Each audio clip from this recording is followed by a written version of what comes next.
Have you ever looked at a big rolling cloud out on the horizon, grey and full of oncoming rain, and asked yourself the question, I wonder, is the government controlling the weather? Well, that's a pretty conspiratorial notion, isn't it? You mean somehow deep within the inner workings of bureaucracy and political influence, there's an office somewhere with the sole dedication of making sure there's a storm on a specific Saturday, or rainfall over an area filled with drought, or a hurricane just before a big sporting event.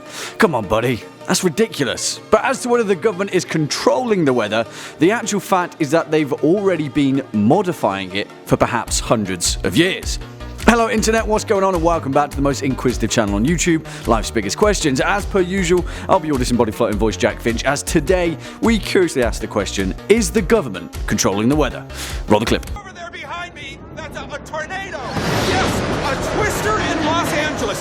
It's one of many tornadoes that are destroying our city. There's another one. For the curious amongst you, that clip was from 2004's The Day After Tomorrow because, come on, it's my go-to source for any kind of weather-based fiasco. Also, Jake Gyllenhaal. Everyone knows that Jake Gyllenhaal is a stand-up guy, even back in 2004.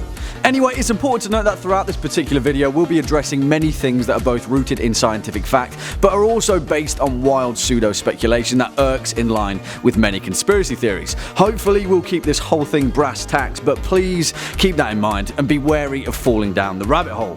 Put that tinfoil away, you silly. Let's begin with a bit of a history lesson. Back in the day, well, I say back in the day, but what I really mean is during the Napoleonic Wars of Europe, as well as later in the American Civil War of 1861, many grizzled veteran soldiers noticed that seemingly after every large-scale battle, it would rain.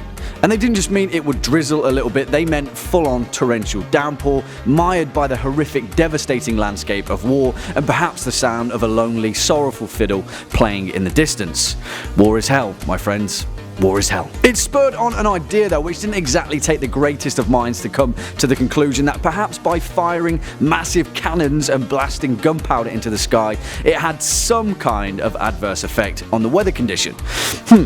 Not exactly a ridiculous hypothesis, right? Well, the United States Department of War didn't think so either, because in the late 19th century they decided to purchase $9,000 worth of gunpowder and explosives to detonate over a field in Texas. It was called Operation Rainmaker, headed by this man, Robert St. George Dyrenforth, and in an incredible act of embarrassment, it did not yield a single drop of rain. So much so, Dyrenforth from then on was called Dry henceforth.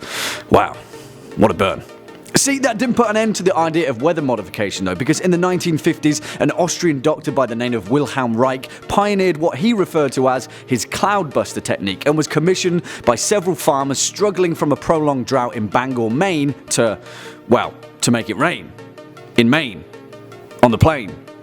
Sorry, but the point is, make it rain he did. Cosmic coincidence? Well, maybe, but although it is widely discredited by mainstream science, perhaps Reich's technique was rooted in much more scientific theory than anyone actually expected. You see, because from the 1950s onwards, countries such as the United States, China, India, and the Russian Federation openly began domestically employing a technique known as cloud seeding, which is a technique that enhances precipitation by spraying small particles of silver iodide onto a cloud system to affect their development. In fact, during the Vietnam War, a US-led military tactic known as Operation Popeye, which ran from 1967 to 1972, and had the ultimate goal of employing cloud seeding to enhance the duration of the monsoon season in Vietnam, which was met with devastating effects.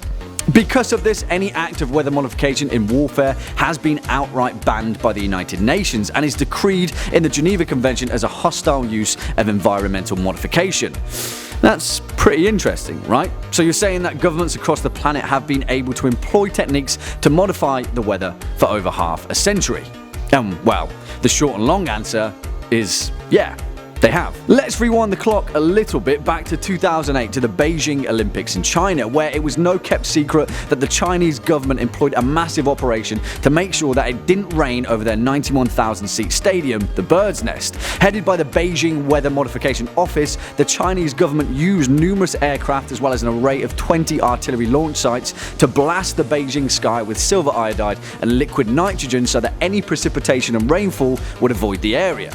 With those few logical logical steps, you can come to the conclusion that in this instance, the Chinese government controlled the weather, or, as we said, modified it. Well, it didn't stop there, because last year in 2018, the Chinese government launched the world's largest weather control machine, which had the ability to modify the weather in an area similar to the size of Alaska, in this case, the Tibetan Plateau. As part of the Sky River project, China have been constructing thousands of rain-inducing machines that secrete silver iodide with the ultimate goal to increase rainfall across the region, and it pretty much works. Well, it works really, really well, actually, increasing the rainfall across the Highland Basin and affecting the flow of the massive Yangtze, Mekong and Yellow rivers, filtering down into the fertile Chinese farmlands, all with the intention of increasing the water-based resources for China's 1.4 billion population. Again, in this case, the Chinese government are artificially controlling the weather, or, as we said previously, modifying it.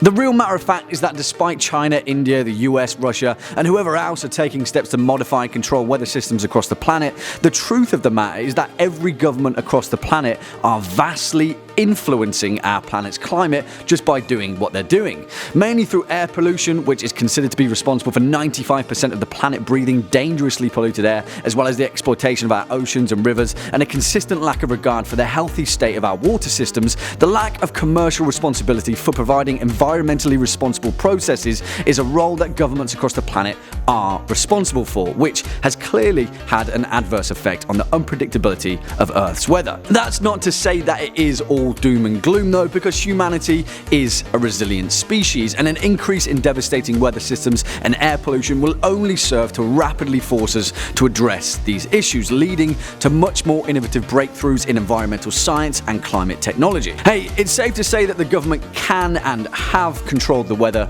but let's just make sure that they make things better and not worse. Well, that's the way that we see it, folks. What about you? Are the government controlling the weather?